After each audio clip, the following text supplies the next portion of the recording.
Čo majú dievčatá radšej ako chlapci? Čo je dvojka? Bábiky. A čo je top? Čo je jednotka? Chlapcov majú radšej. Čo muži leštia dovtedy, kým sa to neleskne? Okno. Okno! Je tam ktorý muž, ak by vám náhodou manželka, milí muži, dala vyčistiť okno, rozmláďte ho. Keď to nevidí, rozbite okno a volajte ju. Terka, poď sem, niečo sa mi s tým stalo. Ak by vás nebodaj druhýkrát nechala, zase ho rozbite a robte to dovtedy, pokiaľ nepovie, že vieš čo, teba okná nenechám umývať, lebo ty zase rozbiješ jedno. Čo muži leštia dovtedy, kým sa to neleskne? A tenisová raketa? Tenisová raketa. Kde sa má lesknúť? Je to v našej tabulke.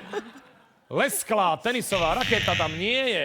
Jediné dieťa zatiaľ. Aj starší Miško ešte. A ešte máme staršieho Miška. Miško má koľko? 4. A Majko má? Rok aj 9. 4 a rok aj 9. To je pekné, to je pekné. To je pekné, takže Veselé, rodičovská. Živé, áno. Živé je dobré, vieš. Tak. Živé je náramné, pretože to je ten hnací motor, No, to je. ktorý keď bude veľký, áno, teraz je veľa takých tých živých, že nechápeš, kde sa to v nich bere. Hej, má to ani ne 85 cm a je to jaslovská bohunica, ktorá chodí.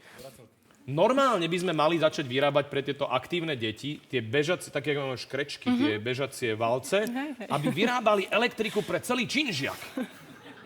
Ktorý je najznámejší mníšský rád na Slovensku?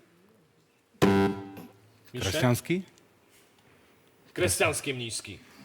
Ja mníšský? Lebo tie mníšky Allahové, tie sú úplne iné. Áno, sú. Nevadí, dostanete príležitosť v poslednom kole. Tam budete môcť nahrať body, ktoré vám pomôžu ísť do finále. Otázka je jednoduchá.